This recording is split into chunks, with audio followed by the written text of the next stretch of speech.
Hello everyone, this is Jesse Phillips from Waypoint Technology Group. Waypoint is a leading Trimble distributor of GNSS, total station and laser scanning technologies in New York State and throughout the Northeast. Today we have a tech video on Internet RTK with Trimble Access and RTK2GO. So you'll need two receivers like an R10, R12, R750, R780. You also need a connection to the internet. Could either be a SIM card installed in a data collector or in a receiver itself like the R750. You could also have a MiFi unit or a hotspot on your phone.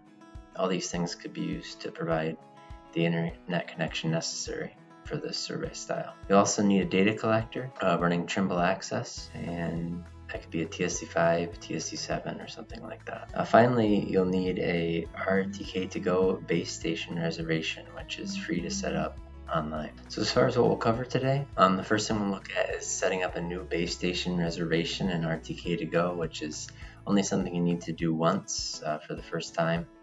And then after that, you should be good to go. And that service will basically act as your NTRIP caster.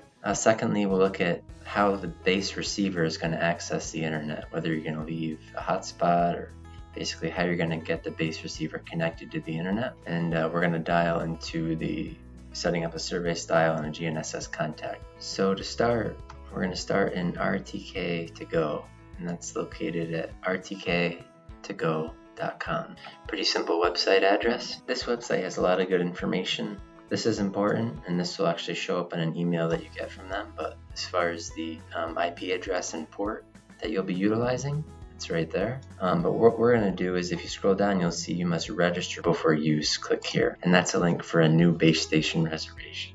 Certain things are required, certain things are optional. Something like your name is required. An email is necessary, so you want to enter that. You want to set up a mount point name, and one thing to note about this field and some of the other fields is that capitalization does matter, so it's case sensitive. So this mount point name should be unique, no spaces, no special characters are allowed. So I just use my initials and then WPT for Waypoint Technology, and it will tell you if that mount point name is already taken. I'll ask you to submit a different one.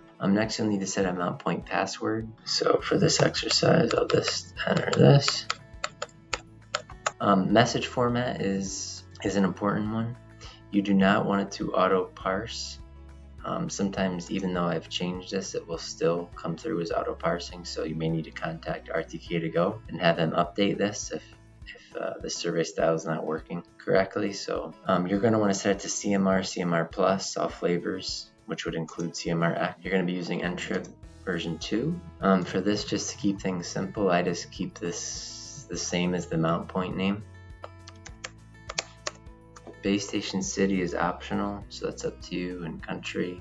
There's some other optional settings, but you can check them if you'd like, if it's applicable.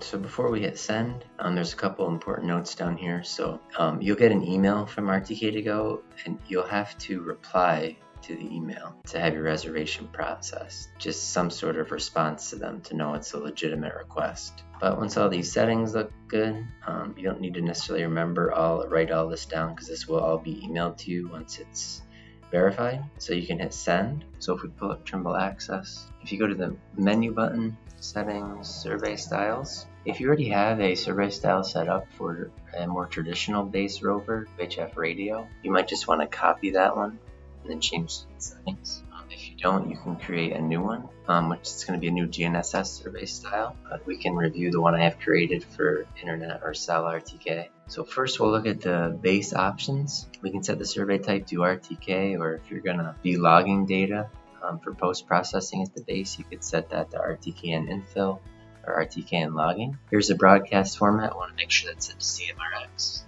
Make sure the antenna type of the base receiver matches in this menu. So today we'll just say it's an R12i. You want to make sure the measure to is accurate. The antenna height you can leave as blank, or if it's always a fixed height, you could enter that there. More importantly, you want to make sure at least your GPS, GLONASS, Galileo, and Beidou signal tracking boxes are all checked. QZSS, NAVIC, you don't really need to worry about in the United States because we don't benefit from them too much. Hit accept, and then next we'll look at base data link. So we're going to want to make sure that's set to internet connection, and if you want to choose a new GNSS contact, you hit this right arrow here. It's where you can create a new one, or I already have one created for cell RTK base. If we edit that, you can look at some of the settings. So basically with this GNSS contact, you're telling the base receiver how to connect to the internet. So there's a few different options. If you hit the right arrow, it's going to get an internet connection from the controller's internet, as in a TSC5, TSC7, something like that. So that's one option. If we just accept that, with this option, you'll be leaving a data collector at the base receiver for it to utilize its internet connection. So that will have to stay at the base receiver to transmit the corrections over the internet. A couple options here are how the base operation mode is going. The base operation mode can either be operate as a server, upload data to a remote server. So if the data collector is going to operate as a server, it has to have a static IP SIM. If you go that route, you actually don't even have to use the RTK2GO that we set up. You can kind of take that out of the equation. Many people are going to be using RTK2GO though, so in that case you would upload data to a remote server. Say if you didn't have a static IP in the SIM that was in the collector. So that's one option. There are a few other options. The base receiver could get internet from a cable, like an Ethernet cable, if it's plugged in. If the base receiver has a modem like the R750 model, with this one we select that, it just defaults to upload data to a remote server, which in this case RTK2GO would be the remote server.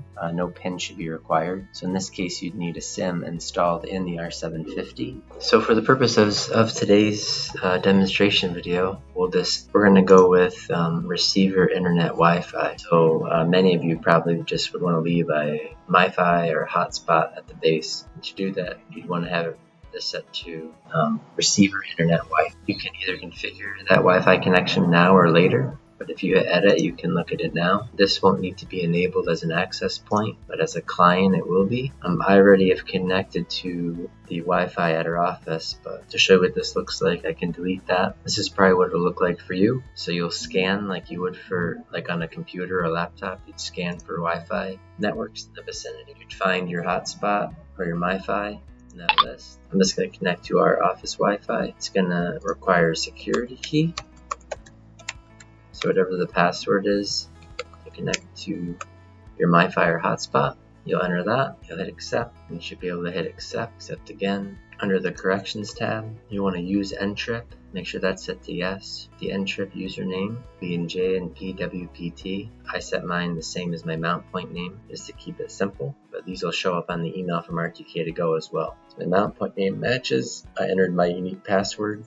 That's in the RTK2GO email as well. And then IP address and port, RTK2GO.com, 2101. So once that's good, you can hit store. I'll hit accept until you get back into the survey style. We also want to look at Rover Options and Rover Data Link on the Rover side. If you are leaving a data collector at the base, you'll have to address this on a different collector. If you are doing any of the other options where you don't need to leave a data collector, you can do all this in the same data collector because you won't have to leave it at the base. You can use it at the Rover. So we'll just configure them all at the same time here in the survey style. Rover Options is pretty straightforward. This will match RTK, CMRX will be the broadcast format. Make sure your antenna type of your Rover is correct, measure 2 is correct, and then all these others are optional. You can have it set to the specific station index you set up with the base, or you could have it set to any. Make sure it's tracking everything, at the very least. The ones at the top, the QZSS, NAVIC aren't necessary. And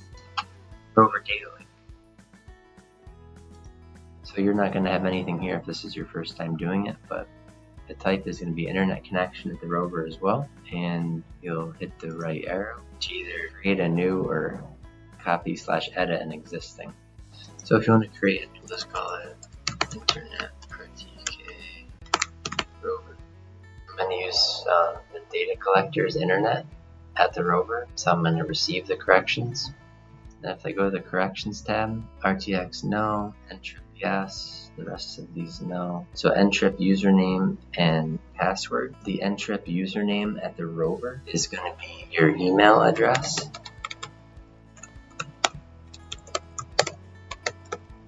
And this is just so RTK2GO can identify you. But your username is your email address, the one that you registered with RTK2GO.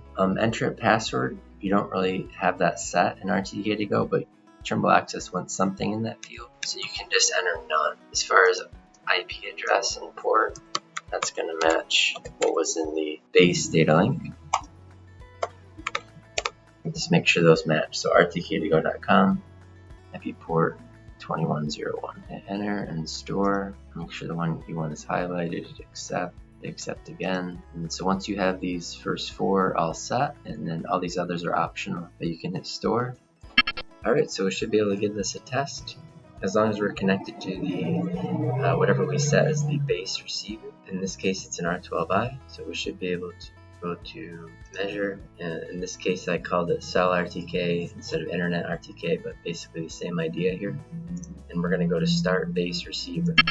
So if you have a point name already in your job that you're set up over, you could enter that here, or you could also go to this little right arrow here and key in and use the here position and enter a point name. In my case I have a 0.1 that I'm set up on. I did a here position earlier today, so I'll just use that again. I'll make sure my antenna height's entered. I'm just going to enter 2 meters for that. Station index is 21. Set your preference, and you should be able to hit start. And it might take a little bit to recognize your IP address that it's using, but eventually it should say base started. Okay, and you should be good to go on the base end. Now switching to the rover, I would go to instrument, GNSS functions, and switch into rover mode. Before I do that, I could check in my connections. As far as the Bluetooth connections, I have my base set to connect to an R12i. I have my rover set to connect to an R780. So when I switch into rover mode, it should automatically connect to that R780. Did. I'll escape out of there. Now as long as I have an internet connection at my rover, ideally from the data collector, as long as it has an internet connection, you should be able to go to measure. We'll click the same survey style. I called it cell RTK, and it should pull up a mount point list. It'll have all different mount points, whoever's in operation. It's not just going to be the one you set up. So there's a few other ones, but we do see the JNPWPT as part of the list. If your mount point doesn't show up in this list, but it shows up in, if you hit this filter icon, it shows up in the list that has all of the mount points. If it shows up in this list as a different message format like unknown or RTCM, you'll have to contact RTK2GO and just let them know that it's not supposed to auto parse, that you need it set to CMR plus all flavors, and then ideally it should show up in that first list you get, which is much smaller because most people using RTK2GO are using RTCM. So once you select your mount point, once it's in that list and you select it, and this is set to CMR here in the message format, again and accept. We can look up here at the globe with the green check. Our base data age is only a second old. It's pulling from station index 21, which is what we set in under the base options there. And we are fixed and ready to go. Happy surveying. Well, thanks everyone for joining me today. Once again, my name is Jesse Phillips. I'm a geospatial technology advisor with Waypoint Technology Group. Reach out to us via our help portal at waypointtech.freshdesk.com with any further questions involving internet or cell-based RTK or anything else Trimble related. Thanks a lot.